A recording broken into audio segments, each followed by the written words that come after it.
Hey, what's going on, guys? It's Venomousfatman here, and there's a brand new OTGT for all of you right now. This time I'm talking about Tokyo Game Show 2011, TGS, that just recently happened, and all the announcements that were pretty much brought to everybody's attention there. Nintendo. Alright, Nintendo had a couple good announcements that went down this year. Now, a couple people were a little bit kind of annoyed and upset and disappointed at what they had to bring, but here's my 2 cents on it. Number one, they brought with them this new attachment for the Nintendo 3DS, which is kind of like a little platform, a little base that allows you to connect a second analog stick to the actual 3DS, so that way you can have 2 analog sticks for a particular game that you're playing.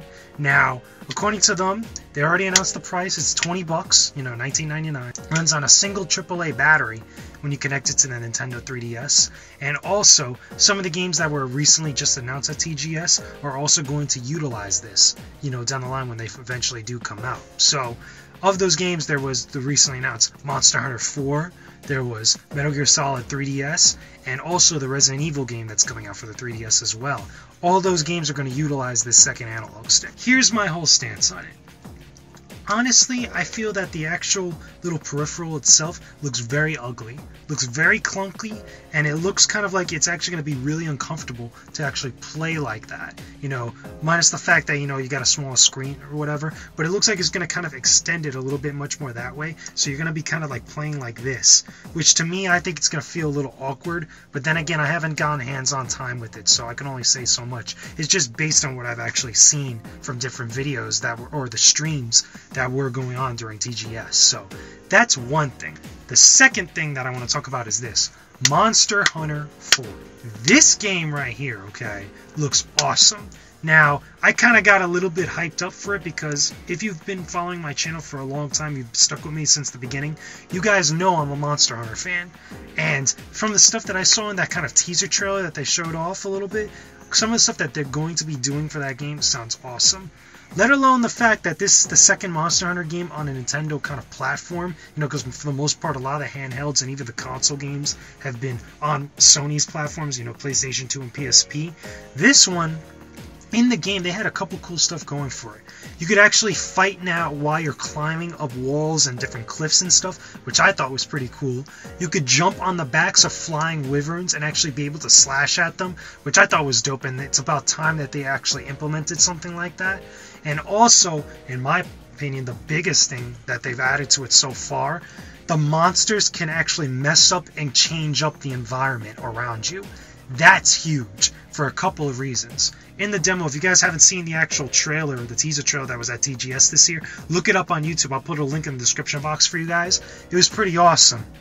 Number one, they had this kind of where a Tigrex was actually chasing the guy all over the place, and the Tigrex was smashing through boulders, was knocking down pillars that the guy was kind of jumping up on, where the kind of Tigrex was on the bottom or whatnot, and as he's jumping on these platforms, the Tigrex is smashing them all over the place, messing up the entire area, and all this stuff is toppling down. It's crazy. I thought it was pretty cool. On top of that, at the point where, if you haven't seen the trailer yet, but there's a point where the Tigrex and a Rathalos kind of, sandwich the guy in, and the environment, the ground is actually kind of like turning into a hill because of the sheer impact that they're actually, jumping all over the place or whatnot. I thought it was pretty cool.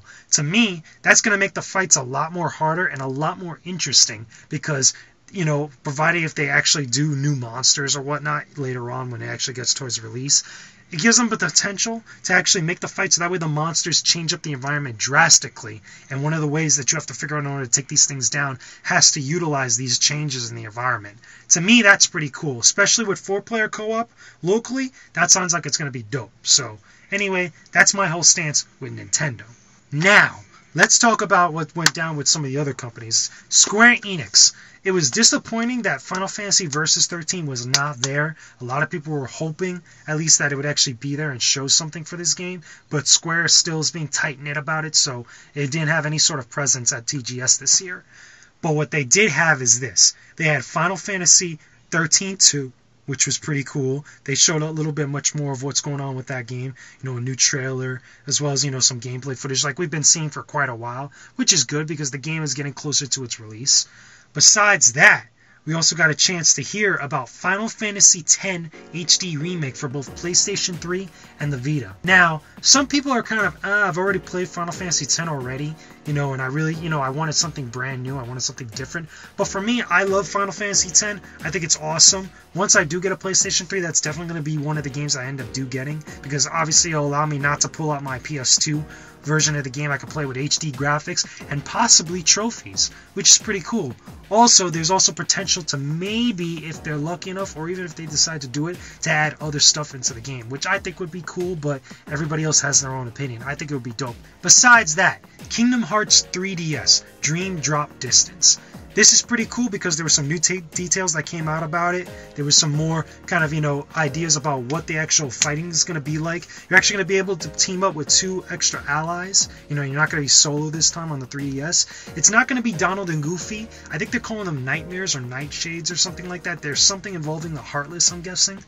But it's still going to be cool to have a party with you this time. You actually be able to do all signs of like team attacks or whatnot.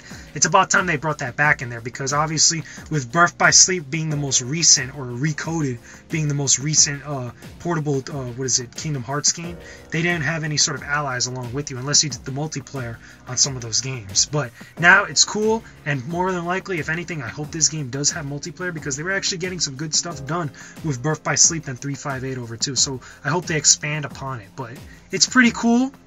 Another couple stuff, they actually revealed a couple other new games. Like, the names are a little bit long. Some of them I don't remember at the moment, but if you go back and check out some of the stuff from Square Enix during the streams at TGS, you'll see them. There are actually some cool new IPs that they're doing.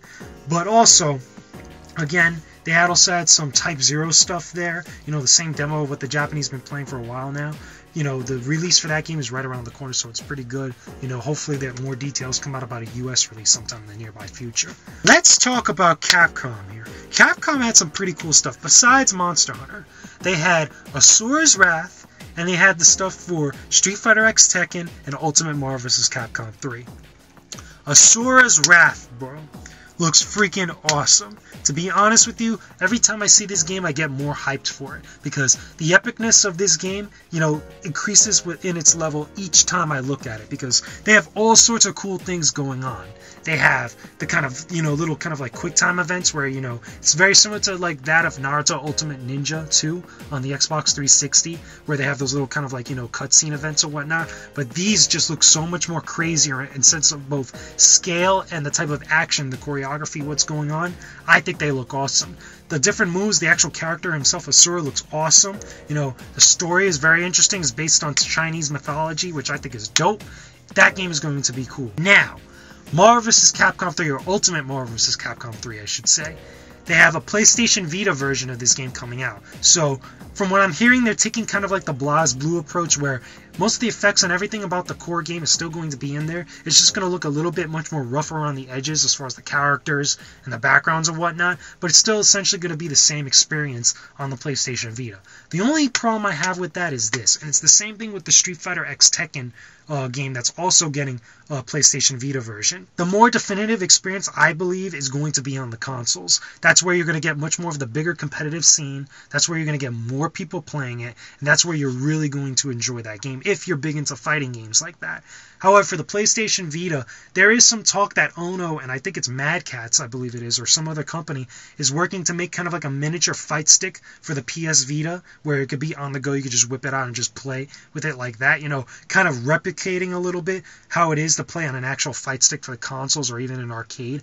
I don't know how essentially true that is, or how much, they're really kind of going to go down that route, but honestly, when it comes to fighting games, the portable versions do not give you the full experience. They don't do justice to how it should actually be, or how it is actually on the console. So I think for those games, it's going to be cool to be able to play it on the go if you're constantly moving around. You want to get the PlayStation Vita versions of those games, but if you really want the full experience, the consoles is where it's going to be at. The PlayStation 3 and the Xbox 360, in my opinion. Besides that, they also had Street Fighter X Tekken news. They actually revealed a couple new characters. They have Orlento, they have Heihachi, they had Lily, which was pretty cool. That were the most recent reveals, as well as also Zangief, which is pretty cool. So now him and Kuma can actually fight, which I think is dope. But also, they revealed the Pandora mode. The Pandora mode is kind of like similar where you're allowed to sacrifice your partner and actually get like some type of boost or whatnot. I don't know whether it's a strength boost or a defense boost or whatever. They haven't really said, but it's supposed to give you something.